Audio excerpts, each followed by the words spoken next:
Baik para hadirin, para mustami'in yang dirahmati oleh Allah Subhanahu wa taala, pada malam hari ini kita sudah sampai di Al-Babus Sulasi, yakni bab yang mana ini akan menganut beberapa tiga nasihat. Di setiap makalah tersebut itu terdapat 3 nasihat. Wafihi, adapun di dalam bab ini nantinya terdapat khamsun wa khamsuna, yakni terdapat khamsun wa khamsuna mau'idatan, ada 55 nasihat, dan juga sab'atun akhbarun, yang 7 ini adalah akhbarun. Dari ke 55 itu nanti 7 darinya itu adalah akhbarun, yakni beberapa hadis Nabi Muhammad SAW. Yang 7 wal baki, adapun sisanya itu adalah berupa athar, yakni ucapan-ucapan para sahabat dan juga para tabi'in. Al-maqalatul ula, makalah yang pertama, ruwiya diriwayatkan anin Nabi sallallahu alaihi wasallam annahu qala, diriwayatkan dari Rasulullah SAW, sesungguhnya beliau Nabi Muhammad SAW pernah bersabda, man asbaha wa huwa yashku doiqal ma'ashi faka'annama yashku rabbahu. Barang siapa asbaha, yang di pagi harinya, dakhala fi waqti sobahi, yakni beliau di ketika masuknya di pagi hari itu, wa huwa yashku, itu mengeluh kepada siapa ini? Ilan nas, yakni kepada manusia. Ada seseorang yang di pagi harinya itu mengeluh kepada manusia. Ini mengeluhnya tentang apa? Doiqal ma'ashi, yakni tentang kesulitan hidupnya. Contoh, di pagi hari dia sudah bangun-bangun, terus dia malah memikirkan gimana nantinya ketika saya hidup, gimana nantinya ketika saya akan memperbaiki rezeki saya. Yang penting tentang dunia, tentang kesulitan hidupnya, tapi melaporkannya ini adalah ke manusia. Maka faka'an nama yashku rabbahu, ini maka diumpamakan, itu disamakan, dia seakan-akan itu mengeluh kepada Tuhannya, yakni kepada Allah Subhanahu wa taala.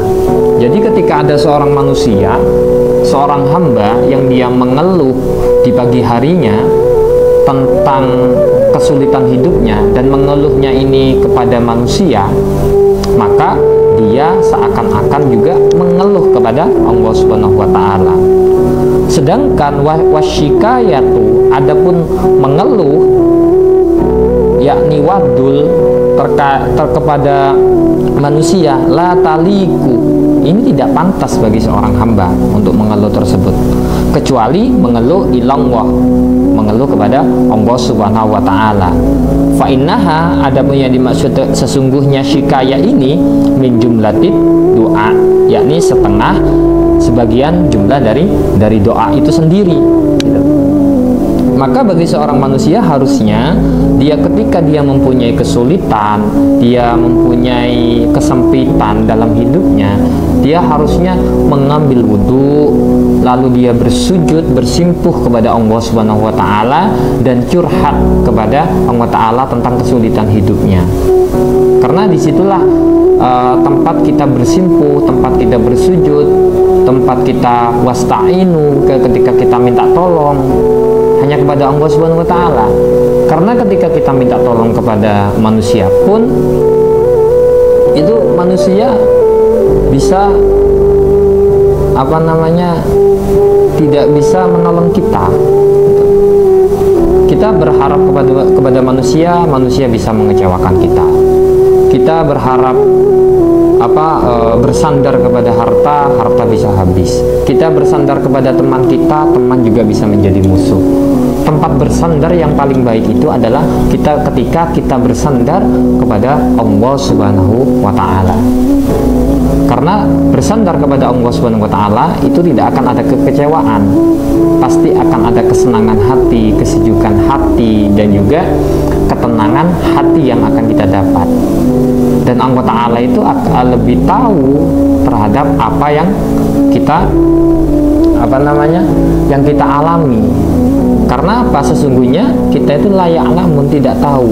Sedangkan Allah Ta'ala, antum la ta'lamun, kita itu nggak tahu, Allah Ta'ala yang maha tahu. Amma syikaya, adapun kita bercerita terkait kerupakan kita ilan nas kepada manusia, wahia min alamatil adami ridho bikismatillahi ta'ala. Ini menunjukkan bahwasannya apa?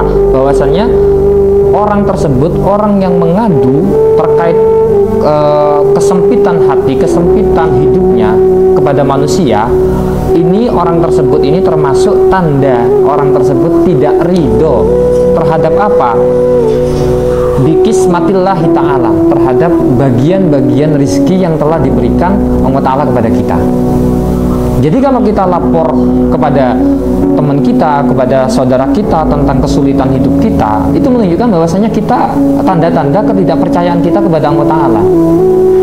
Sedangkan ketika kita itu percaya terhadap Allah Subhanahu wa Ta'ala, bahwasannya takdir yang telah ditakdirkan Allah Ta'ala ini baik kepada kita, maka kita itu akan tenang. Dan sesungguhnya ada tingkatan yang mana orang tersebut itu tidak bisa melampaui, tapi ketika dia melampaui tingkat ini, dia akan mendapatkan segala yang dia inginkan oleh Allah Subhanahu wa Ta'ala. Apa itu? Yakni keriduan kita terhadap takdir yang telah ditakdirkan Allah Subhanahu wa Ta'ala kepada kita. Saya yakin juga bahwasanya saya ini bukan siapa-siapa, dan saya mungkin di luar sana ada orang yang lebih pintar daripada saya, dan di luar sana juga ada orang yang lebih alim daripada saya, dan saya yakin juga di luar sana ada orang yang lebih sukses daripada saya, dan juga di sana ada orang yang lebih lebih alim ilmunya daripada saya. Akan tetapi saya yakin dengan hadirnya saya sampai seperti ini, itu adalah adanya doa-doa yang diselipkan oleh orang tua kita, orang tua saya sendiri. Karena apa? Dan alhamdulillah kita tidak akan kesulitan untuk menjalani hidup ketika kita percaya bahwasannya akan ada rezeki yang telah ditakar oleh Allah Subhanahu wa Ta'ala kepada kita. Wa yarzuquhu man la yahtasib. Ada rezeki yang tidak disangka-sangka ketika kita menaruh kepercayaan kepada Allah Subhanahu wa Ta'ala terhadap takdir yang telah ditakdirkan kepada kita. Beda halnya ketika kita tidak terlalu percaya, kita selalu suudzon kepada Allah Subhanahu wa Ta'ala terhadap apa yang telah ditakdirkan kepada kita. Karena hubungan kita, hablum minallahnya kita itu, hubungan kita kepada Allah itu kan dibangun hanya dua. Yang pertama, yakni ketika kita beriman kepada Allah SWT, percaya kepada Allah SWT. Yang kedua, kita berhusnuzon terhadap apa yang telah ditakdirkan Allah Ta'ala kepada kita. Jadi kita nggak usah mikir yang aneh-aneh, kita tidak usah mikir yang nanti saya akan seperti apa. Insya Allah ketika kita dekat kepada Allah Subhanahu wa Ta'ala, kita menaruhkan Allah Ta'ala menjadi orang yang pertama yang berada di dalam diri kita, maka dunia akan terasa hampa. Ketika kita mengesahkan Allah Subhanahu wa Ta'ala di dalam kehidupan kita, maka juga di dalam dunia lain itu tidak akan menjadi apa-apa bagi kita. Karena apa? Karena Allah Ta'ala yang maha besar, dan Allah Ta'ala yang maha tahu, dan Allah Ta'ala yang maha segalanya, yang akan tahu tentang kehidupan kita nanti di akhir hayat kita. Maka ketika kita malah curhat kepada orang lain, kepada manusia, itu menandakan bahwasanya kita tidak percaya atau hilangnya keridoan kita terhadap takdir yang telah ditakdirkan Allah kepada kita. Kamar wiya an Abdullah bin Mas'ud, sebagaimana diriwayatkan juga, seperti halnya diriwayatkan oleh an Abdullah bin Mas'ud, qala Rasulullah sallallahu alaihi wasallam, Rasulullah sallallahu alaihi wasallam bersabda, ala uallimukum, apakah kalian mau untuk saya ajarkan diajarkan tentang apa? U'allimukum al-kalimati, yakni tentang kalimat, tentang doa yang diucapkan allati takallama biha Musa alaihi salam, yang mana Nabi Musa ini mengucapkan hina jawazal bahra ma'a bani Israel, yakni Nabi Musa ini mengucapkan kalimat tersebut yakni ketika menyeberangi lautan merah itu ma'a bani Israel, bersama bani Israel. Fakulna, matur kita bala, engge kami ingin dikasih tahu ya Rasulullah, hai Rasulullah, apa yang telah dikatakan oleh Nabi Musa itu, atau doa yang diucapkan oleh Nabi Musa itu. Kulu, qala Nabi Muhammad SAW, maka Nabi Muhammad berkata, kulu, berkatalah kalian atau berdoalah kalian, Allahumma lakal hamdu wa ilaikal mustaka wa antal musta'an wa la hawla wa la quwwata illa billahil aliyil azim. Nah, Allahumma, ya Allah, lakal hamdu, hanya kepadamu yang maha segala puji, wa ilaika, dan saya minta kepadamu al mustaka, untuk terkait mengadu tentang kesulitan, wa antal musta'an, dan hanya kepadalah zat yang maha memberikan pertolongan, dan sesungguhnya tidak ada kekuatan selain kekuatan Allah Subhanahu wa taala. Pertolongan Allah Ta'ala itu lebih dahsyat daripada pertolongan manusia. Maka ini doa yang telah diberikan oleh Nabi Muhammad SAW kepada kita ketika kita memberikan kesulitan, yang mana doa ini juga diucapkan oleh Nabi Musa. Doa ini diucapkan oleh Nabi Musa alaihissalam ketika menyeberangi lautan bersama Bani Israel. Kenapa? Di depan itu ada lautan, di belakang itu ada kejaran Fir'aun dan bala tentaranya. Tidak ada tempat untuk minta pertolongan, tidak ada tempat untuk mengadu. Maka Nabi Musa alaihissalam berdoa, Allahumma lakal hamdu wa ilaikal mustaka wa antal musta'an wa la hawla wa la quwwata illa billahil aliyil azim. Qala al-Ahmas, berkata Ahmas, fala taraktuhunna mundu sami'tuhunna min syakikil asadil kufi wa huwa an Abdillah radhiyallahu anhu. Ahmas berkata, saya tidak pernah meninggalkan semenjak saya mendengarkan doa ini min syakiki, dari saudara kandung saya. Siapa itu? Al-Asadil Kufi. Siapa Al-Asadil Kufi ini? Adalah Abdullah radhiyallahu anhu.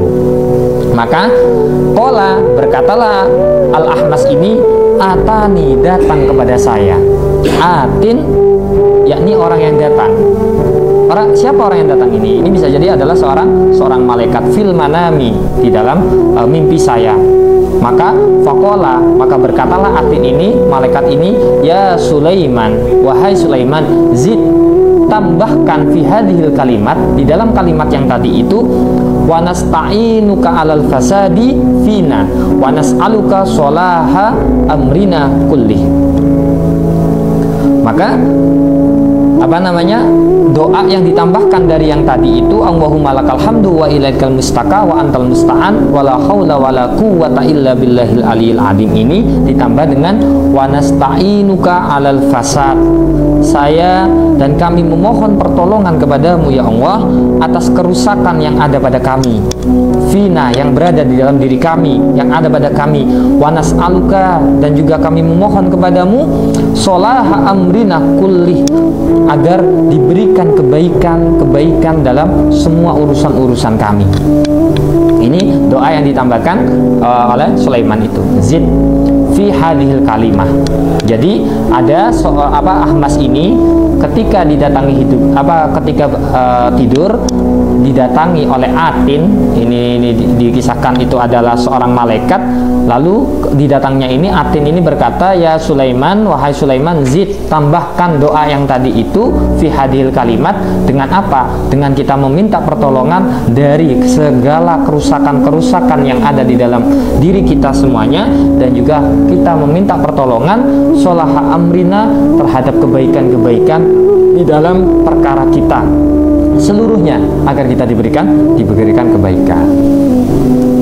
Itu Itulah yang dicontohkan oleh Ahmas, ya kan, untuk kita berdoa. Jadi kita yang sering kita baca doa ketika kita mengalami kesulitan hati, kerupekan hati, maka kita bisa menggunakan doa ini agar Allah Ta'ala mulai melapangkan dada kita, mulai mensejukkan hati kita, dan juga mempermudah segala urusan-urusan kita, baik itu urusan keduniawian ataupun urusan tentang keakhiratan, agar segala urusan kita baik dunia dan akhirat dipermudah oleh Allah Subhanahu wa Ta'ala, dan di dalam kehidupan kita itu juga diberikan keberkahan, dan yang pasti adalah rahmat dari Allah Subhanahu wa Ta'ala.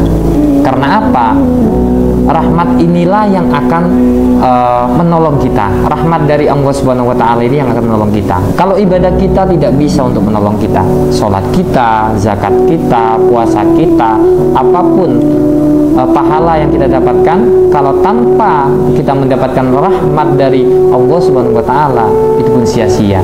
Jadi sholat kita, zakat kita, ibadah kita, sholat sunnah kita, maktubah ataupun sholat qobliyah ba'diyahnya kita, zakat kita, haji kita, umroh kita, semua amal-amal dan ibadah kita itu adalah untuk meraih rahmat dari Allah Subhanahu wa Ta'ala.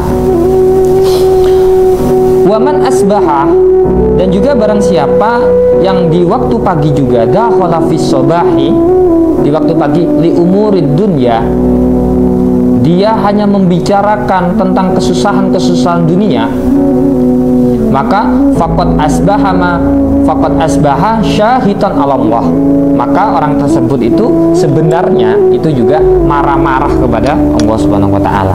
Secara tidak langsung dia marah kepada Allah Subhanahu wa Ta'ala.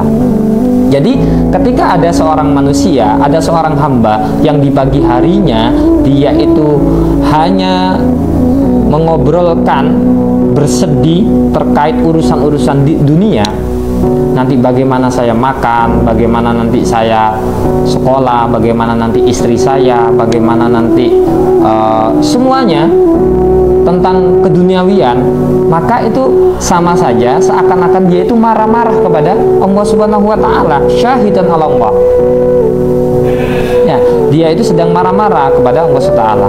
Wal makna man hazana 'ala umuri dunya faqad ghadaba 'ala Allah. Karena sesungguhnya ketika mereka bersedih, bersusah terhadap perkara-perkara dunia, faqad ghadaba 'ala Allah, maka sesungguhnya dia itu marah kepada Allah. Karena apa dia marah? Li'annahu lam yardo biqada'i, karena dia tidak ridho terhadap kepastian Allah Subhanahu wa Ta'ala, takdir yang telah Allah Ta'ala takdirkan kepadanya. Dan juga wala yasbir, dia tidak bersabar ala bala'ihi, terhadap cobaan-cobaan yang telah Allah Ta'ala berikan kepada dia. Padahal cobaan itu ditujukan kepada dia agar dia tambah dekat kepada Allah Subhanahu wa Ta'ala. Allah Ta'ala itu Maha tahu. Ketika hamba tersebut itu tidak diberikan ujian, tidak diberikan musibah, tidak diberikan kerisauan dalam hatinya, dia itu akan lupa kepadaku. Maka dia diberikanlah ujian untuk pemancing agar dia bersujud, ingat lagi kembali kepada Allah Subhanahu wa Ta'ala. Wala yu'min biqadrihi, dan dia juga termasuk orang yang tidak beriman dengan kodratnya Allah Ta'ala. Karena apa? Li'anna kullama waqa'a fid dunya, karena sesungguhnya perkara yang berada di dunia ini, yang berada di muka bumi ini, itu adalah biqadaillahi ta'ala wa qadrihi. Itu adalah sudah telah dikodokkan, sudah ada ditentukan, sudah menjadi suratan takdir dari Allah Subhanahu wa Ta'ala. Baik itu takdir baik, baik itu takdir buruk, itu Allah Ta'ala sudah berikan kepada kita. Makanya ketika kita itu tiba-tiba di pagi hari kita selalu mengeluh terhadap keduniawian, mengeluh terhadap rezeki kita, itu kan kita tidak percaya kepada Allah Subhanahu wa taala. Dan juga kita tidak percaya terhadap kepastian Allah taala. Dan juga kita seakan-akan marah kepada Allah taala, kenapa sih kok saya dijadikan miskin? Kenapa kok sih saya dijadikan seperti ini? Apa Allah taala nggak sayang kepada kita? Ini kan salah mindset, ya, salah berpikir. Maka ketika mereka sudah salah berpikir, apa yang akan terjadi? Dia akan salah berucap. Ketika salah berucap, maka salah bertindak. Ketika sudah salah bertindak, amalnya pun akan salah. Jadi memang kita sebagai manusia itu di dalam kehidupan kita itu harus benar dalam berpikir, gitu. Mindset kita yang harus dibenarkan. Ya, cara berpikir kita yang harus diluruskan. Cara berpikir kita yang harus dijernihkan. Karena apa? Ketika kita salah, tidak jernih, tidak pinter dalam mengelola pikiran kita, maka hati kita akan kalah, gitu loh. Karena penermanya itu kan otak kita, gitu. Kalau otak kita sudah mengatakan A, bisa jadi hati kita juga akan menjadi A. Tapi ketika hati kita saja yang ingin berbuat baik, tapi otaknya memberontak, maka juga badan kita, jasad kita juga akan ikut memberontak juga, gitu. Ya, itu yang harus kita tanamkan, itu juga yang harus kita tanamkan di dalam diri kita. Karena sesungguhnya nikmat yang telah diberikan oleh Allah Subhanahu wa taala ini kan sangat besar sekali. Termasuk nikmat iman. Ya, alhamdulillahi ala nikmatil iman. Alhamdulillahi ala nikmatil Islam. Alhamdulillahi ala nikmatil ihsan. Ya, kita masih diberikan ihsan, iman, Islam. Maka kita harus bersyukur. Maka jika ada orang yang mengatakan bahwasanya nikmat terbesar itu adalah bekerja, maka binatang pun bekerja, maka dia salah. Ketika ada orang yang mengatakan bahwasanya nikmat terbesar itu adalah hidup, hewan pun juga hidup, kan gitu. Ketika nikmat terbesar itu adalah bekerja, monyet pun bekerja. Dan ketika kita berkata, ada orang yang mengatakan bahwa nikmat terbesar itu adalah tenaga, maka gajah lebih bertenaga, banteng pun lebih bertenaga. Karena apa? Nikmat terbesar itu adalah ketika kita merasa takut kepada Allah Subhanahu wa taala dan menerima takdir yang telah ditakdirkan Allah taala kepada kita. Itulah nikmat terbesar. Ketika kita sudah rela, ketika kita sudah setuju, kita bersedih boleh. Tapi bersedihlah dan minta doa kepada Allah Subhanahu wa taala. Karena tempat untuk bercurhat yang paling baik, curhat terbaik itu adalah kepada Allah Subhanahu wa taala. Kalau kepada manusia porsinya mungkin kita nggak apa-apa curhat kepada manusia, tapi porsinya lebih sedikit. Tapi yang lebih banyak itu curhat kepada Allah taala, karena Allah taala yang akan menolong kita. Jangan bersedih ketika kita diberikan kesusahan, kepayahan, tetap beribadah, tetap bekerja seperti biasanya, niatkan kepada Allah taala, tetap bersedekah, dan juga tetap watawasau bil haqqi watawasau bis sabr. Ketika kita jaga yang tiga ini, maka Allah taala akan memberikan yang keempat, yakni warafa'na laka dzikrak, yakni Allah taala akan angkat derajat kita, Allah taala akan angkat kehidupan kita, Allah taala akan memperbaiki kehidupan kita menjadi hidup yang lebih baik. Wa man tawaddu'a li ghaniyyin lihina, barang siapa tawaddu'a yang tawaddu li ghaniyyin, yakni dia merendahkan diri kepada siapa? Lihinai, yakni kepada orang-orang yang kaya, yakni kaya harta. Faqad dhahaba thulutsa dinihi, maka orang tersebut itu sudah hilang dari 2/3 agamanya. Jadi barang siapa yang merendahkan dirinya, maksudnya tawaddu, dia terhadap orang yang punya harta banyak, ya, bukan kepada ilmunya, bukan kepada pengetahuannya, bukan kepada kesolehannya, maka juga orang tersebut itu sudah hilang 2/3 agamanya. Li'anna syariat, karena sesungguhnya syariat itu ayyakuna ta'zimun nas, karena sesungguhnya syariat itu mengajarkan kita agar kita itu ta'zim li ajli solahihi, yakni kepada orang-orang yang soleh, wali ajli ilmihi, kepada orang-orang yang banyak ilmunya, orang-orang yang alim, orang-orang yang mampu mengamalkan ilmunya, orang-orang yang lebih besar, lebih banyak pengetahuan terhadap ilmu agamanya, dan juga lebih soleh dia ya, dalam ibadahnya. Duna takzim, bukan dia itu takzim kepada li ajli malihi, kepada orang-orang yang mempunyai harta banyak. Contoh nih, seumpama kita ada seseorang nih santri, yang mana santri itu soleh, santri itu sudah alim dalam beribadah, dan juga dia itu ilmunya banyak, dan dulu yang mengajarkan kita ketika kita belajar teman kita itu gitu loh. Teman kita itu yang sering membantu, banyaklah memberikan bantuan kepada kita untuk belajar tentang ilmu. Akan tetapi ketika dia datang ke rumah kita, malah kita menyepelekan, meremehkan seperti apa? Contohnya ketika kita pas beliau silaturahmi kepada kita, kita malah tidak menghormatinya dengan meninggalkannya karena ada urusan lain dan sebagainya, tidak menghormatinya.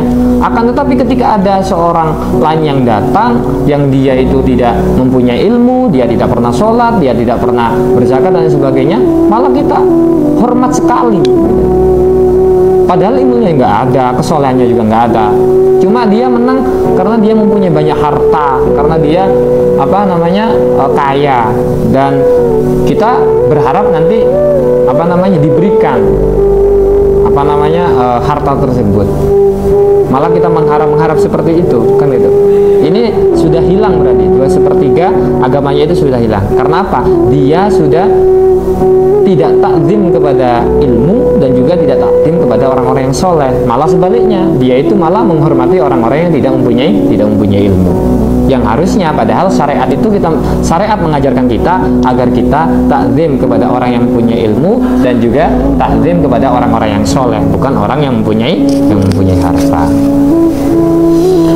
Fa'in akramal mal, karena sesungguhnya orang yang memuliakan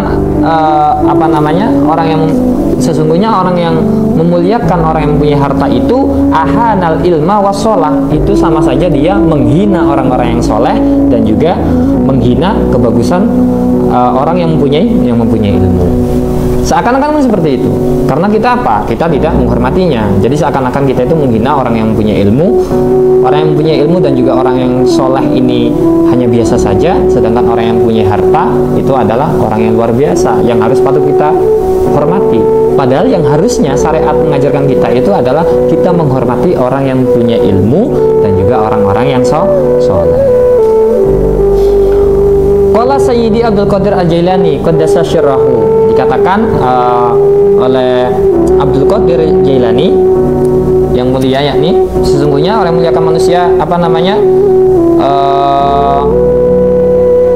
Syekh Abdul Qadir Al-Jailani ini berkata, la budda, wajib likulli mu'minin, bagi seorang mukmin itu min syairi ahwalihi, yakni tidak lepas dari pekerjaannya, dari seluruh tingkah lakunya, min syairi ahwalihi min salasati asya'a, yakni dari tiga perkara.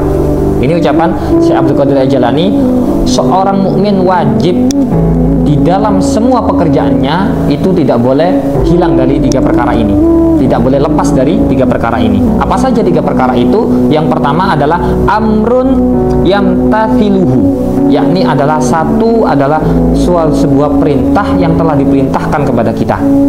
Jadi apa yang telah diperintahkan Allah Ta'ala maka kita harus turuti. Yang kedua, wa nahyun yajtanibuhu, yakni menjauhi terhadap segala larangan-larangan yang telah dilarang oleh Allah Subhanahu wa taala. Dan yang terakhir, wa qadrun yardha bihi, yakni ridho terhadap takdir yang telah ditakdirkan Allah Subhanahu wa taala.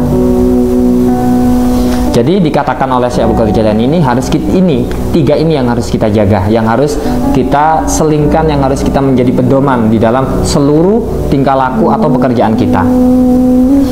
Fa'aqalla halatil mu'minin, adapun paling sedikitnya tingkah laku seorang mukmin itulah la yahlu fiha min ahadihadil asya as-salasa, yakni kita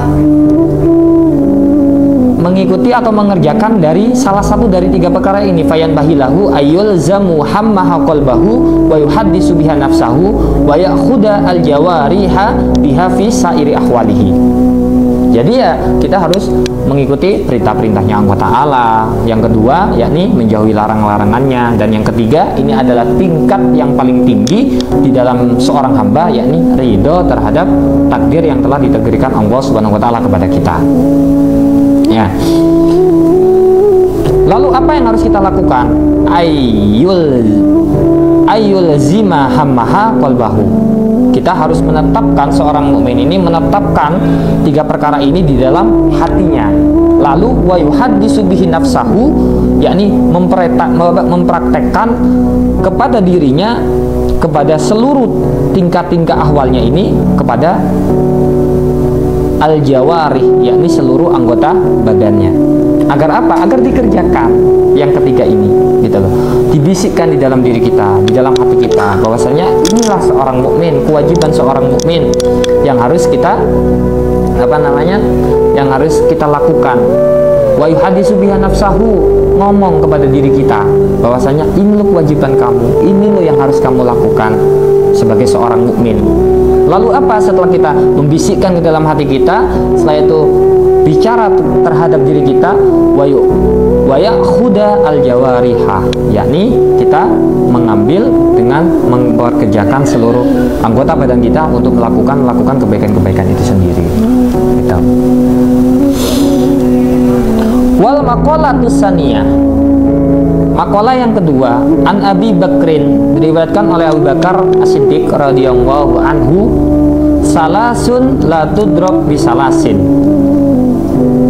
bahwasanya 3 perkara ini tidak akan dapat dicapai atau diperoleh kecuali dengan 3 perkara juga. Apa saja itu? Yakni yang pertama, al-ghina bil muna, yakni kaya dengan cara melamun.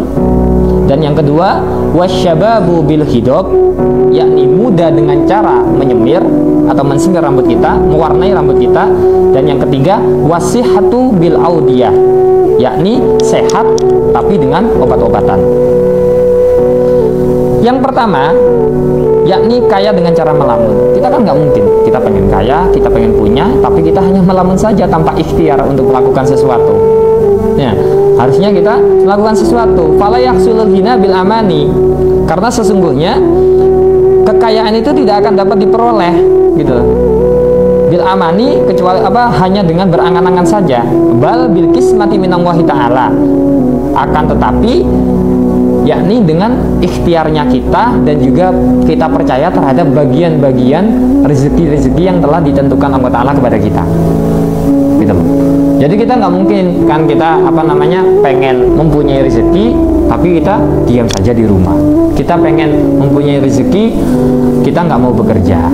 Maka bekerja itu adalah bagian dari ikhtiar kita untuk mencapai rahmat Allah Ta'ala dan juga mencapai rezeki itu. Rezeki itu dijemput, nggak mungkin tiba-tiba datang sendiri, kan gitu. Nah, rezeki itu dijemput, meskipun ada rezeki wa yarzuqu man la yahtasib itu. Dan ketika kita sudah ikhtiar, ketika kita sudah berusaha, akan tetapi tidak Allah Ta'ala tidak memberikan rezeki kepada kita, maka itu adalah takdir kita. Terus apa yang harus kita lakukan? Sabar, bersabar, dan juga berdoa, tetap berminta kepada Allah Ta'ala. Nah, itulah tingkat keridhaan kita terhadap takdir yang telah Allah Ta'ala takdirkan kepada kita. Wasyababu yang kedua, wasyababu bil hidab, diantaranya juga pengen muda tapi dengan cara disemir.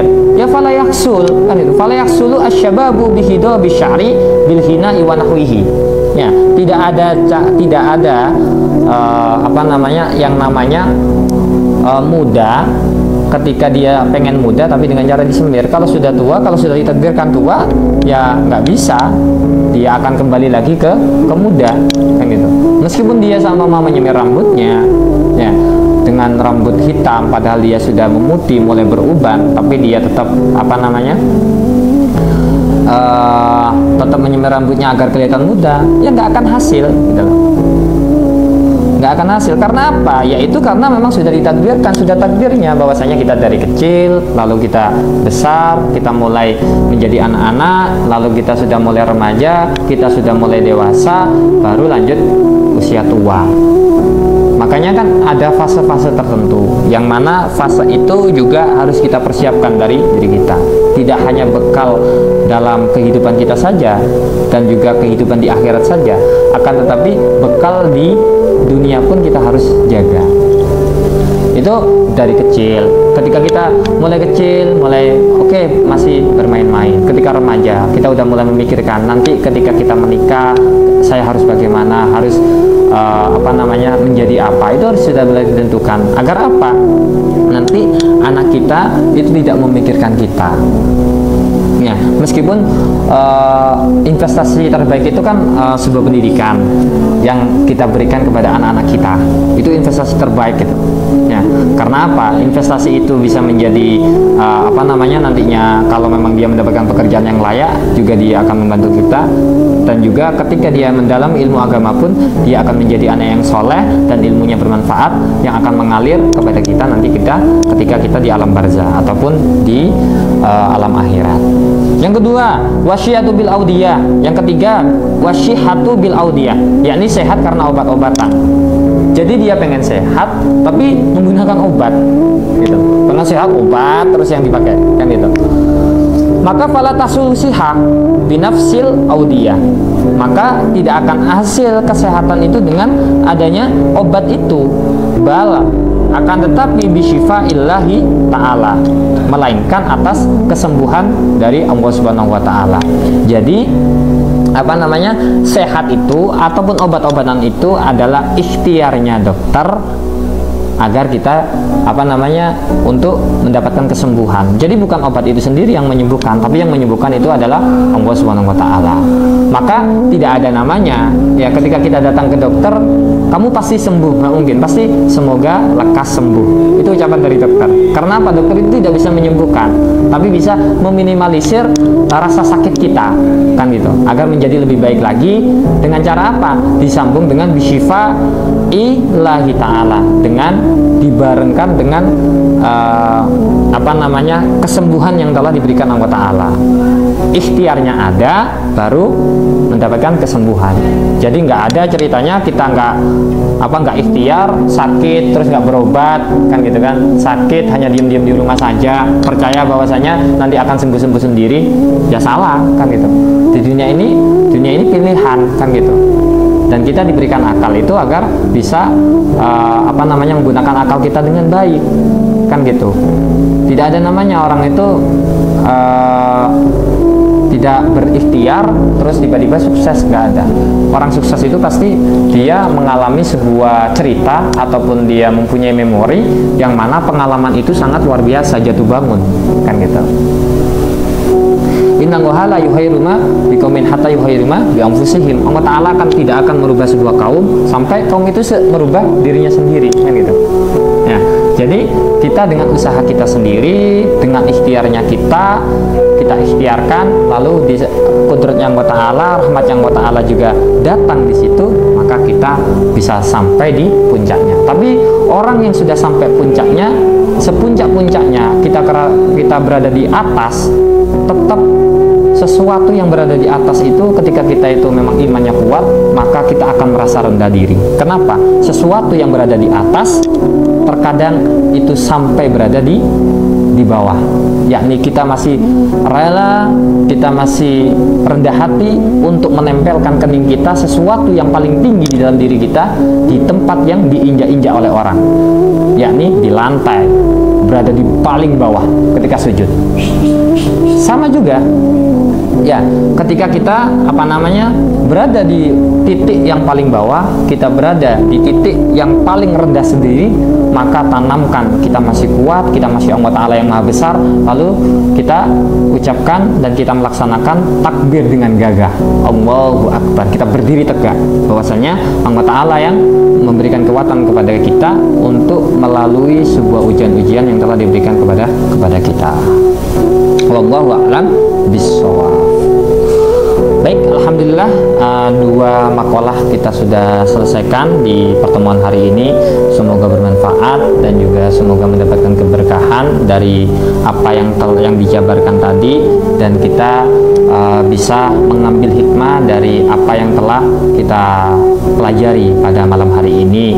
Dua makalah dan juga ada 6 nasihat yang sangat luar biasa yang akan menjadi pedoman kita dalam hidup, terutama bagi diri saya sendiri sebagai yang pembaca juga, dan juga para mustami'in yang telah mendengarkan. Semoga kita semuanya diberikan kelancaran rezeki, dan juga anak cucu kita dijadikan anak yang soleh dan juga solihah, dan juga keluarga kita dijadikan keluarga yang sakinah mawaddah warahmah. Dan kita tutup dengan bacaan Alhamdulillahirabbil alamin. Dari saya kurang lebihnya mohon maaf, dan kita tutup dengan wallahu muwaffiq ila aqwamit thoriq. Wassalamualaikum warahmatullahi wabarakatuh.